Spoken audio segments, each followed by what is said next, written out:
Okay, so motion tracking, but using the movement of the camera as the object creating the animation here. And the way that you start off your camera tracking is to select the layer that you want to create the tracking on, and instead of going track motion, you go to track camera.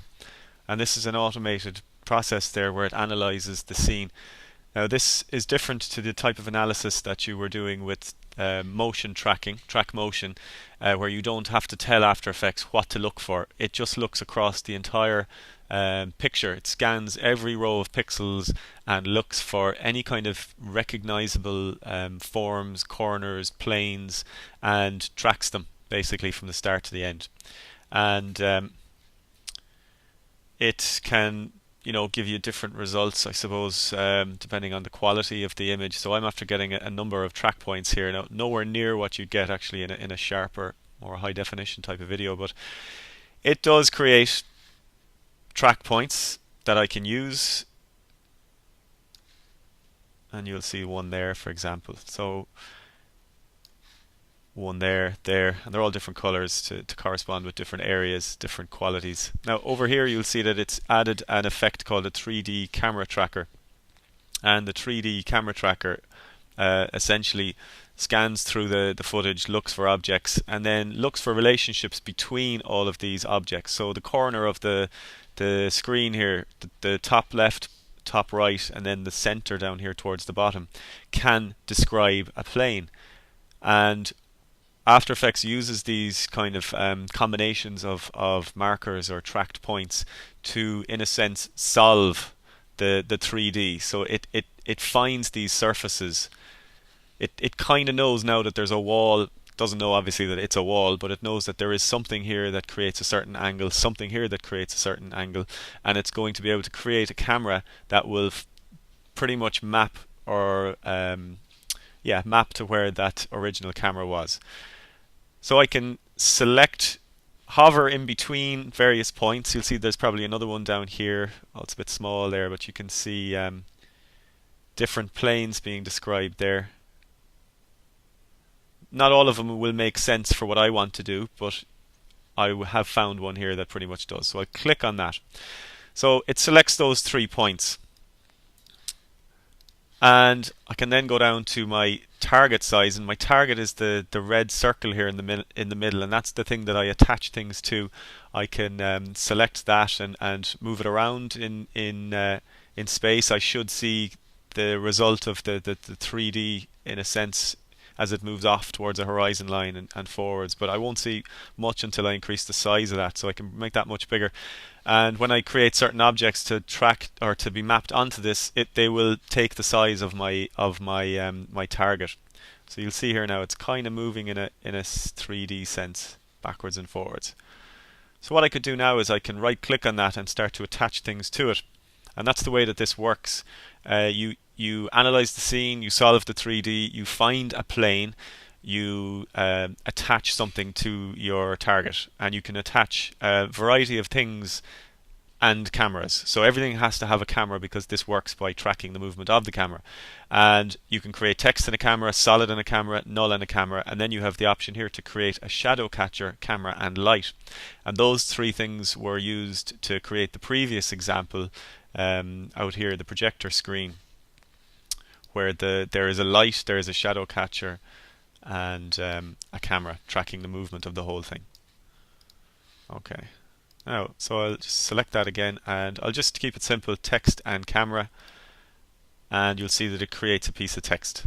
So it does a pretty good job in that it follows the movement pretty well, and it does lock it to a kind of an angle as well in terms of its perspective. But you'll generally find, I'll just deselect that effect just to select the text. You'll generally find that it doesn't really get it perfect. So you'll need to do a little bit of tweaking, and I'm going to need to move this around, scale it down, and probably rotate it a little bit just to get it to match up a little bit better with the actual plane of the projector screen. And then I can start pulling it in and out, and just seeing if it works. You can hold down Shift to slide it faster along its axes. So that's not looking too bad now. So I can now kind of leave that there if I want to, and you'll see that it tracks pretty well to that screen. So it's really efficient. Once you've got a good approximation of the 3D angle of your object mapping to a 3D plane. So the text is one thing. So what I could also do now is I can switch off the text. I can highlight my layer, go up, highlight my camera tracker, find that point again maybe. Or if I can't hover, I can just shift click to select those manually. And I can attach something else now. So I could attach a solid. And you'll see that the solid gets mapped to this now. And again, it's probably easier to see with a solid because it's also a rectangle, just like my projector, that it doesn't quite match up perfectly. So I do need to do a little bit of work. And you're actually rotating this in 3D space as opposed to using your four-corner pin, because the four-corner pin won't actually work in that it won't make it a 3D angle that can then move and match itself against the 3D angle of my projector screen. So I'm just going to do a little bit of work on that just to get it to look right and sit well. And it's usually a combination of scale, move, and rotate. That's not looking too bad now.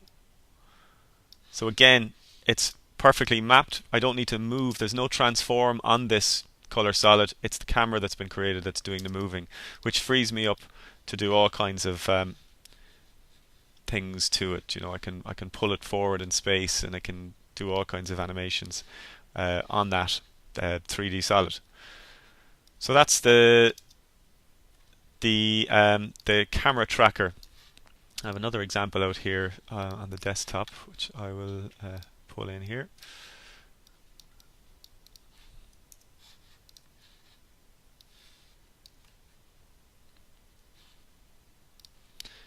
Now, if I can find this one, I think this is it. I think I showed you this one in class the last day. So what this has is a background video track